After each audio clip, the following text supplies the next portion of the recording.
अभी तक हम लोगों ने देखा था म्याओ म्याओ छोटे कछुए की ताकत के आगे सभी बेस्ट डर के मारे खुद को सरेंडर कर देते हैं। ये देखकर तो हमारा सुबह बहुत ज्यादा खुश था। अब आगे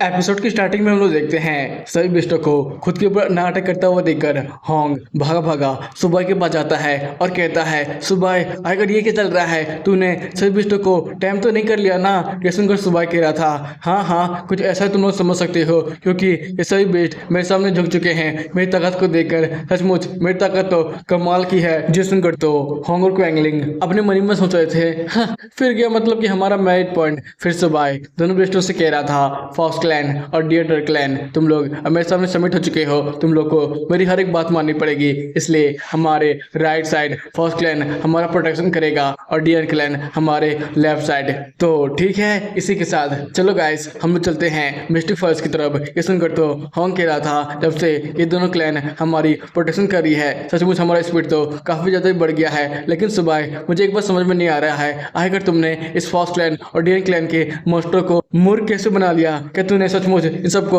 अपनी ताकत दिखाकर अपना बनाया है? मुझे तो ऐसा नहीं लगता है।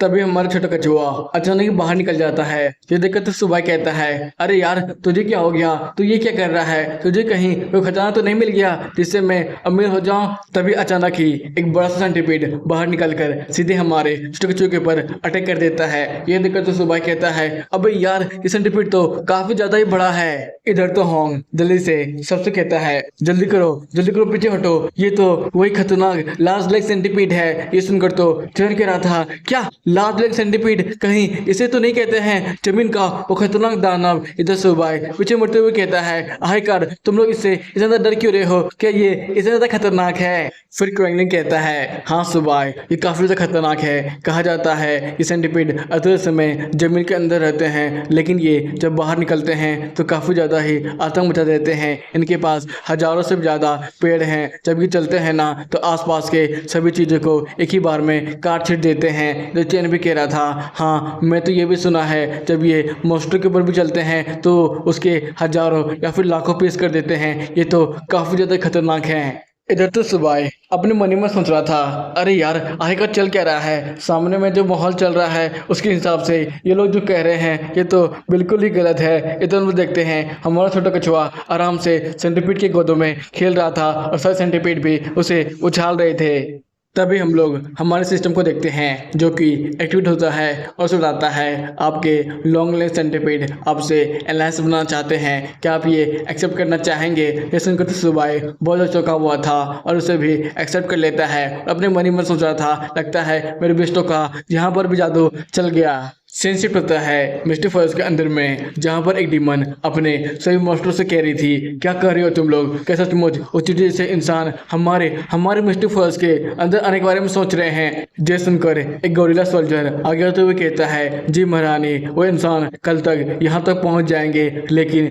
जैसे वो यहाँ तक पहुँचेंगे हम सब उस सबको एक ही बार में ख़त्म कर देंगे। लेकिन तभी बहुत तेजी से उन सब पर अटैक हो जाता है। तुरंत ही चिंपांजी मॉन्स्टर अपनी महारानी के आगे आता है और कहता है, सोल्जर तैयार हो जाओ, हम लोग पर किसी ने अटैक कर दिया है। तभी वो गोरिल्ला मॉन्स्टर एक सेंटीपीड मॉन्स्टर को पकड़ के फेंकते हुए कहता है, अरे यार इस सेंटीपीड मॉन्स्टर तो काफी ज्यादा ही ताकतवर है। ये देखकर तो वो डीमन कहती है, आखिरकार लॉन्ग लेग सेंटीपीड मॉन्स्टर यहाँ पर क्या कर रहे हैं? वो लोग हम लोग पर ही अटैक क्यों कर रहे हैं? जल्दी जाओ कोई सेंटीपीड मॉन्स्टर को रोकने के बारे में सोचो और हमारे नेदर किंग के बारे में रिपोर्ट करो। क्या उन्होंने इससे मदद मांगी है या फिर नहीं? क्या हम लोग इन सब पर अटैक कर इन सबको खत्म कर सकते हैं? इधर सेंटीपीड मॉन्स्टर बहुत तेजी से सारे मॉन्स्टर के ऊपर अटैक कर रहे थे। ये देखकर तो उस डीमन को भी अब बहुत ज्यादा गुस्सा आ चुका था। उसने एक फॉर्मेशन बना लिया था जिसकी वजह से जमीन के अंदर से बहुत तेजी से बड़े बड़े सांप बाहर निकलने लगते हैं और सभी सेंटीपीड मॉन्स्टर के ऊपर अटैक करने लगते हैं। लेकिन सेंटीपीड मॉन्स्टर तो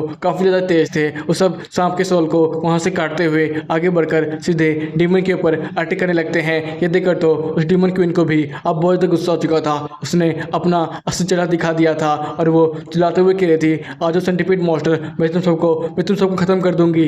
तभी बहुत सारे सेंटीपीड मॉन्स्टर उस डीमन की उनके ऊपर चढ़ने लगते हैं, जिसकी वजह से डीमन की उनकी भी हालत खराब हो जाती है। और वो सोच रही थी आखिर ऐसा ऐसा कैसे हो सकता है, मेरा स्केल सेंटीपीड मॉन्स्टर आसानी से काट पा रहे हैं। कुछ ही देर में वो डीमन क्यून बेरहमी से वहीं पर मार जाती है। अगले दिन हम लोग इंसानी सोल्जर के ट्रूप को देखते हैं, जिनमें से कैप्टन आगे बढ़कर सारे मॉन्स्टर को मरा हुआ देखकर जांच पड़ताल कर रहे थे और कह रहे थे ये तो एक मिस्टिक स्नेक्स है। आखिरकार कौन ही इतना खतरनाक मॉन्स्टर था जिसने सारे सारे मिस्टिक स्नेक्स को इतनी बेरहमी से मार दिया है। लेकिन रुको, देखने से लग रहा है कहीं ये लार्ज लेग सेंटीपीड मॉन्स्टर का काम तो नहीं। ये सुनकर तो बॉल का सोल्जर डरते हुए कहता है क्या कह रहे हैं कैप्टन, क्या ये सचमुच वो लार्ज लेग सेंटीपीड का काम है जिसे जमीन का वो खतरनाक दरिंदा कहा जाता है, जो बस चलते वक्त ही पूरी एक आर्मी को ही खत्म कर देता है। कि सुनकर तो लड़की डरते हुए कहती है क्या सचमुच ये इतना ज्यादा खतरनाक होता है। फिर कैप्टन खड़े होते हुए कहते हैं जल्दी से मेरी ऑर्डर पूरी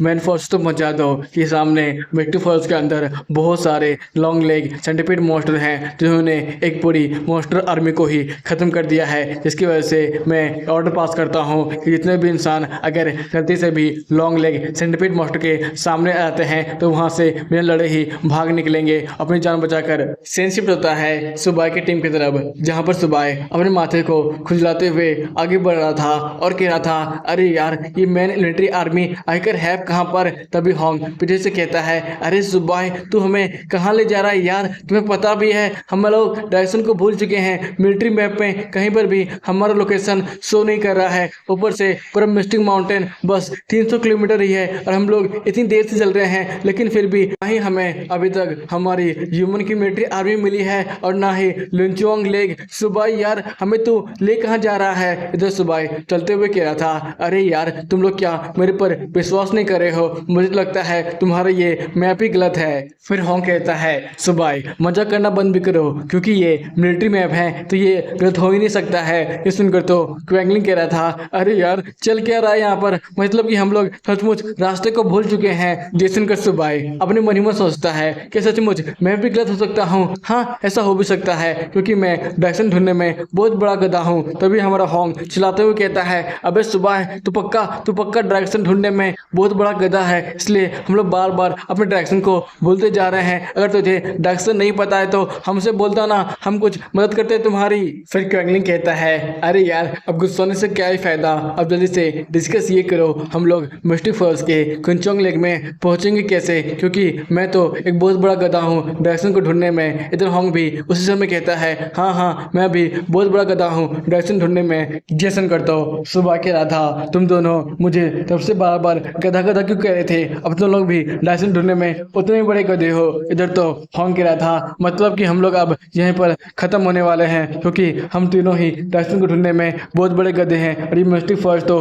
काफी ज्यादा ही धुंधला है, हम लोग तो आगे कुछ भी देख नहीं सकते हैं। फिर सुबह सीरियस होते हुए कहता है अब लगता है मुझे अपने अल्टीमेट टेक्निक का इस्तेमाल करना ही पड़ेगा। फिर वो अपने छोटे कछुए को बाहर निकालते हुए कहता है चलो छोटे कछुए अब ये तुम्हारी बारी है। फिर वो उसे एक बेस्ट का कोड खिलाते हुए कहता है मुझे पता है तुम डायरेक्शन ढूंढने में कमाल के हो, इसलिए मुझे बताओ हम लोग कैसे लुनचोंग लेक की तरफ जा सकते हैं। फिर हम लोग देखते हैं हमारा छोटा कछुआ सबको अपनी ओर बुलाने लगता है। ये देखकर तो सुबह कहता है सचमुच मेरा छोटा कछुआ तो कमाल का है। फिर वो अपने साथियों से कहता है जल्दी करो मेरे पीछे आओ, मेरा छोटा कछुआ हमें लुनचोंग लेक तक पहुंचा देगा। फिर क्वैंगलिंग सुबह के छोटे कछुए से कहता है हमें तो छोटे कछुए का बहुत ज़्यादा धन्यवाद देना चाहिए, क्योंकि वो हमें रास्ता बता रहा है, क्योंकि इसके अलावा हमारे पास कोई उपाय भी नहीं था। फिर होंग भी अपने मैप को निकालते हुए कह रहा था हाँ मुझे भी लग रहा है हम लोग सुबह के छोटे कछुए के ऊपर भरोसा कर सकते हैं, क्योंकि ये जो हमें रास्ता बता रहा है हम लोग जल्द ही मिस्टिक लेक की तरफ पहुंचने वाले हैं।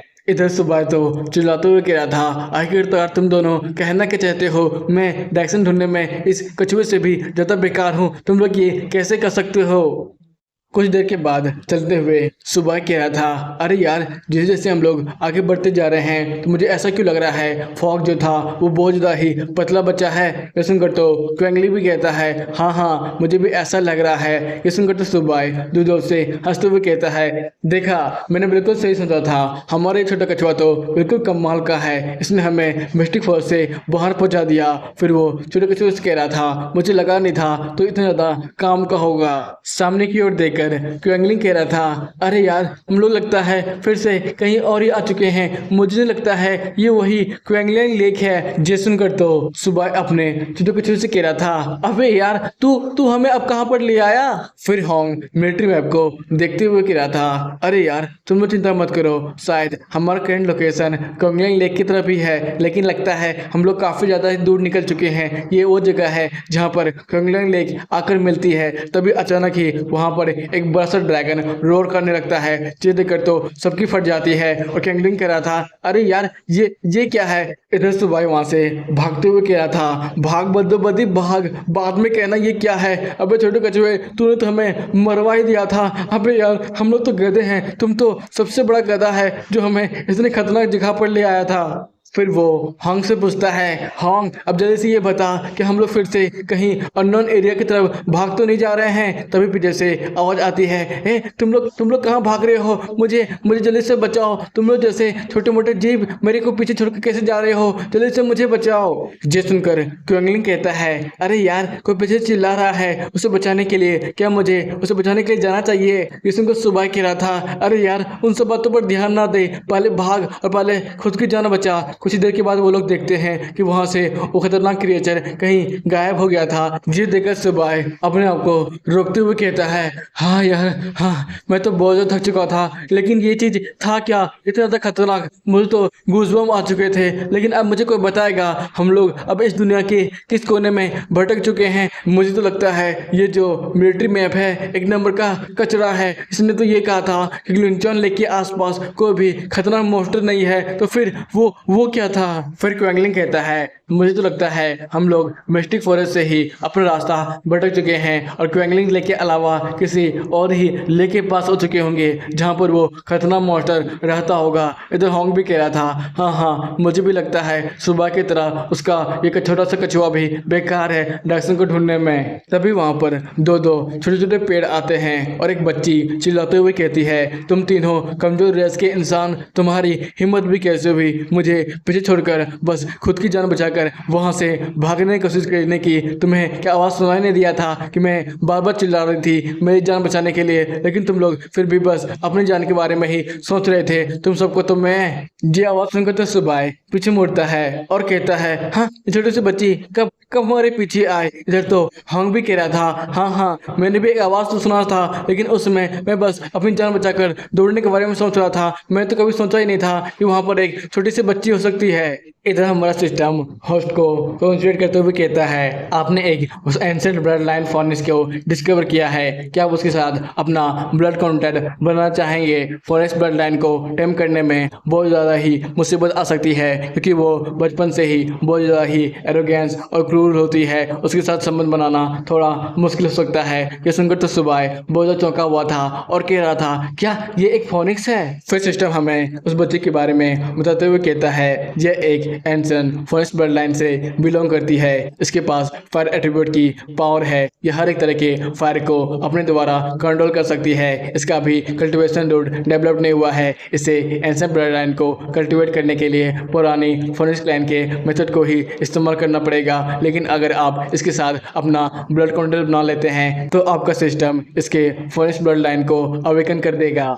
ये सुनकर तो सुबह छोटे बच्चे की तरफ जाते हुए कह रहा था, मुझे लग नहीं रहा था ये छोटी बच्ची एक फोनिक्स क्लैन से बिलोंग कर सकती है। इधर तो छोटी बच्ची गुस्से में कहते हुए कह रही थी, तुम जैसे छोटे मोटे इंसान तुम ये क्या बकवास कर रहे हो और तुम मेरे इतने ज़्यादा करीब क्यों आ रहे हो। तुम्हें क्या मुझसे डर नहीं लग रहा है। मैं फोनिक्स क्लैन की होली मैडन हूँ, मैं तुम्हें जलाकर भूंज कर खा जाऊंगी। ये सुनकर सुबह अपने मन में सोच रहा था, मैंने जब अपनी मियाँ छोटे कछुए को टेम किया था उस समय तो मुझे सा भी मुसीबत नहीं आई थी, लेकिन लगता है इसे थोड़ा टाइम करने में तो काफी ज्यादा ही तकलीफ आने वाली है। वैसे ये तो है एक छोटी बच्ची, इसे टाइम करने के लिए मुझे क्या करना पड़ेगा। हाँ याद आया। फिर वो शैतानी हंसी हंसते हुए कहता है, मुझे इसे मार मार कर सुधारना पड़ेगा। इधर तो छोटी बच्ची सुबह का इतना गंदा शक्ल देखकर ही डर गई थी और कह रही थी, मैंने कहा ना कि तुम मेरे काफी ज्यादा क्लोज आ रहे हो, मैं तुम्हें बार बार वार्निंग दे रही हूँ, लगता है तुम मेरी बात को अब नहीं मानने वाले हो। ठीक है, मैं मैं फॉरेस्ट क्लैन की होली मेडल होने के नाते मैं तुम्हें अब पनिशमेंट देने वाली हूँ। फिर वो अपना फायर एनर्जी चारों तरफ फैलाने लगती है और कहती है अब लगता है मैं तुम्हें एक अच्छा लेसन सिखा ही दूंगी। ये सब देखकर तो होंग कह रहा था अरे यार वहाँ पर चल क्या रहा है, ये छोटी बच्ची मुझे कोई नॉर्मल बच्ची नहीं लग रही है, इसके अंदर से तो काफी ज्यादा ही फायर एनर्जी बाहर निकल रही है। इधर तो सुबह बहुत तेजी से आगे बढ़ते हुए कहता है हाँ मैंने भी सोचा था छोटे बच्चे का टेम्पर तो काफी ज्यादा ही हाई है, लेकिन फिर वो छोटे बच्चे को पकड़ते हुए कहता है लेकिन अगर आपके बच्चे आपकी बात को नहीं मानते हैं तो पता है ना आपको क्या करना चाहिए, आपको दम भर उसे पीटना चाहिए। इधर तो हम लोग हमारी छोटे बच्चे को देखते हैं जो कि अपना मुंह बनाते हुए कह रही थी आखिर एक इंसान की हिम्मत भी कैसे हुई मुझके ऊपर अटैक करने की कोशिश करने की। फिर वो चिल्लाते हुए कह रही थी तुम्हें पता भी है तुम किसके ऊपर हाथ डाल रहे हो, मैं होली मैडन हूँ फोनिक ड्रेस की, चुपचाप मुझे छोड़ दो नहीं तो मैं तुम्हें इतना मारूंगी ना कि तुम बचकर यहाँ से कभी नहीं जा पाओगे। फिर सुबह छोटे बच्चे को जमीन पर लड़ाते हुए कहता है तुम तो काफी ज्यादा ही बिगड़ चुकी हो, लगता है मुझे तुम्हें सबक सिखाना ही पड़ेगा। फिर वो उसकी बम्बर जोर जोर से मारते हुए कह रहा था तुम्हारा टेम्पर भी बहुत हाई है, ऊपर से तुमने कोशिश भी कैसे की अपनी फायर एनर्जी को खुद के अंदर से बाहर निकालकर पूरे जंगल को तबाह करने की, तुम्हें पता भी है ये कितना तक खतरनाक हो सकता है, तुम्हारे आसपास इतने बड़े बड़े लोग थे, क्या तुम सबको नुकसान पहुंचाना चाहती थी। फिर वो मारते हुए कह रहा था तुम्हें अब क्या सबक सीखने को मिल रहा है, चुपचाप मेरे सामने तुम सबमिट कर दो नहीं तो मैं तुम्हें इसी तरह पूरा दिन भर मारने वाला हूँ। ये सब देखकर तो होंग को भी छोटे बच्चे के ऊपर दया आने लगता है और वो कह रहा था अरे यार सुबह क्या छोटे बच्चे के ऊपर काफी ज्यादा ही हास नहीं हो रहा है, वो तो लगातार उसके ऊपर मारे जा रहा है। इधर तो कॉन्गलिंग कह रहा था अरे यार छोड़ भी ना, हम लोग कुछ भी नहीं कर सकते हैं, ऊपर से वो मम्मी ड्रेस से बिलोंग करती है, वो तो बस हमारे लिए एक मॉन्स्टर है।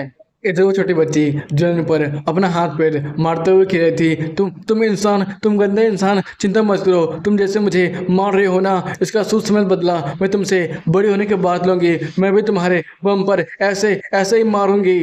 जेसन को फिर सुबह उसे मारते हुए कह रहा था तुम्हारी हिम्मत भी कैसे हुई बड़े को पलट के जवाब देने की, लगता है तुम अभी भी नहीं सुधरी हो। फिर वो मारते हुए अपने मन में सोचा था सचमुच इस लड़की का टेम्पर तो काफी ज्यादा हाई है। फिर वो चिल्लाते हुए कह रहा था अगर तुम मुझसे भीख मांगती हो अपनी जान की तो मैं तुम्हें मर्जी भी दिखा सकता हूँ, इसलिए चुपचाप खुद को मेरे पर सबमिट कर दो। कुछ ही देर में मारते मारते रात हो जाती है और होंग चिल्लाते हुए कहता है अरे भाई सुबह हम लोगों ने चिकन लेग पीस बनाया है, क्या तू भी खाने के लिए आने वाला है। इधर क्वेंगली भी कह रहा था हाँ सुबह तुम्हें मारते मारते काफी ज्यादा ही थक चुका होगा, इसलिए खा पी ले उसके बाद दोबारा मारने लगना। फिर सुबह रुकते हुए कहता है चलो आज के लिए बहुत हुआ, मैं तुम्हें कल से मारना दोबारा शुरू करूंगा, लेकिन उससे पहले चलो हम लोग कुछ खा लेते हैं। इधर छोटी बच्ची अभी भी रोते हुए कह रही थी मेरा कुछ भी नहीं हुआ है, मैं तुम्हें माफ नहीं करने वाली हूँ, तुमने मुझे बहुत देर मारा है, मुझे याद रखना फॉरेस्ट क्लैन की जब ग्रेट लीडर आएगी ना तो तुमसे बदला पक्का लेगी, वो तुम्हें भी तुम्हारे बट को मार मार कर सुझा देगी। फिर सुबह छोटे बच्चे को पकड़ कर ले जाते हुए कह रहा था चिंता मत करो, जो तुम्हारी फॉरेस्ट क्लैन की ग्रेट लीडर आएगी ना तो मैं भी उसके मुंह में मार मार कर उसका सुझा दूंगा, चलो अभी हम लोग जाकर कुछ खा लेते हैं। ये तो छोटी बच्ची नखरा करते हुए कह रही थी नहीं नहीं नहीं मुझे नहीं खाना है, मुझे कुछ भी नहीं खाना है। फिर होंग सुबह को चिकन लेग पीस देते हुए कहता है ले भाई सुबह ये तेरा हिस्सा है तो इसे खा ले। ये सुनकर तो सुबह उसे सूंघते हुए कहता है सचमुच ये लेग पीस तो कमाल का है। ये सुनकर तो होंग कहता है होगा क्यों ना, ये एक ब्रॉन्ज का बेस्ट का मीट है, ओह तभी तो इसका स्वाद काफी ज्यादा बढ़िया है। फिर वो छोटी बच्ची की तरफ आगे बढ़ाते हुए कहता है लो ये कोई ऑर्डिनरी चिकन नहीं है, ये एक ब्राउन रंग का चिकन है, जल्दी से इसे खा लो। इधर तो छोटी बच्ची अपना नखरा करते हुए कह रही थी तुम्हें क्या लगता है मैं एक फॉरेस्ट क्लैन की होली मेडन हूँ, मेरे सामने बहुत सारे हेवनली और अर्थली ट्रेजर पड़े हुए रहते हैं, मैं उससे नहीं खाती हूँ तो तुम मेरे सामने छोटा मोटा चिकन दे रहे हो, मैं उसे कैसे खा सकती हूँ। तभी छोटी बच्ची को उस चिकन का खुशबू आता है और वो उसकी देखते हुए कहती है आखिरकार इस चिकन में क्या है जिसकी वजह से ये इतना ज़्यादा कमाल का लग रहा है, मुझे लगता है तुम लोगों ने इस चिकन में पक्का कुछ ना कुछ तो मिलाया है जिसकी वजह से इसकी खुशबू इतनी ज़्यादा टेस्टी लग रही है। ये सुनकर तो सुबह अपने मन ही में सोच रहा था लगता है छोटी बच्ची कभी भुना हुआ चिकन नहीं खाई है, इसकी वजह से उसे ऐसा लग रहा है। फिर वो नाटक करते हुए कहता है हाँ हम लोगों ने इसमें बहुत सारा मिर्ची मसाला डाला है जिसकी वजह से ये इतना स्वादिष्ट बन चुका है, देखो देखो हम लोग इसमें और भी डाल रहे हैं। लो तुम इसे एक बार टेस्ट करके देखो, अगर ये तुम्हें बढ़िया नहीं लगा तब कहना। ये तो छोटी बच्ची उसे सूंघते हुए ले लेती है और जैसे ही एक बाइट मारती है तो उसे ऐसा लगने लगता है कि वो स्वर्ग में है। फिर वो दमादम पूरे लेग पीस को जल्दी जल्दी में खाने लगती है और कहती है, मुझे आज से हर रोज चिकन लेग पीस खाना है। क्या तुम मुझे खिला सकते हो? ये चिकन लेग पीस तो ग्रैंड फन क्लैन के लीडर के खजानों से भी ज़्यादा टेस्टी है। मुझे मुझे वो सब खाना है। उस छोटी बच्ची को इतनी तेजी से खाता हुआ देखकर सुबाई कहता है, ओह तुम्हें ये काफ़ी ज़्यादा स्वादिष्ट लगा क्या? मैं तुम्हें ये डेली खिला सकता हूँ, लेकिन उससे पहले तुम्हें आज से मेरी हर एक बात माननी पड़ेगी। उसके बाद ही मैं तुम्हें हर रोज़ चिकन लेग पीस दूंगा। ऊपर से मेरे पास ऐसे ऐसे आइटम है ना, और तुम खाओगी ना तुम्हें काफ़ी ज़्यादा ही बढ़िया लगेगा। जब बस सुनने की देर थी तुरंत ही छोटी बच्ची मान जाती है और कहती है, हाँ हाँ, अगर तुम मुझे डेली इस तरह का चिकन लेग पीस खिलाओगे तो मैं तुम्हारी हर एक बात को मानने वाली हूँ। ये सुनकर तो सुबह कहता है, ठीक है तुमने ये बात कह दी है, अब तुम अपनी बातों पर खड़ी रहना। ये सुनकर तो छोटी बच्ची कहती है, हाँ हाँ, मैं फॉरेंस क्लैन की होली मेडल हूँ, मैं अपनी बात पर हमेशा ही खड़ी रहती हूँ, मैं तुम्हारी हर एक बात मानूंगी अब से। इधर हमारा सिस्टम एक्टिवेट होता है और हमें बताता है, आपने एंशिएंट ब्लड लाइन फॉरेंस क्लैन की फोनिक्स के साथ अपना ब्लड कॉन्ट्रैक्ट बना लिया है, इसलिए आपको भी लेवल अप कर दिया जाता है। अब आप सिल्वर लेवल तक पहुंच चुके हैं। ये सुनकर तो सुबह बहुत ज़्यादा खुश था और कह रहा था, सचमुच मुझे लगा नहीं था वो एक फोनिक्स एक चिकन लेग पीस में ही मान जाएगी। सचमुच ये तो कमाल ही हो गया। फिर वो अपने म्याओ म्याओ छोटे कछुए को भी बाहर निकालते हुए कहता है, चलो तुम लोग भी बाहर आ जाओ और हमारे नए टीममेट से मिलो। तो इसी के साथ ये एपिसोड भी यहीं पे खत्म होता भाई लोग, इसलिए जल्दी से कमेंट करो और मुझे बताओ आपको कैसा लगा। तो फिर मिलेंगे, बाय बाय, टाटा सायोनारा।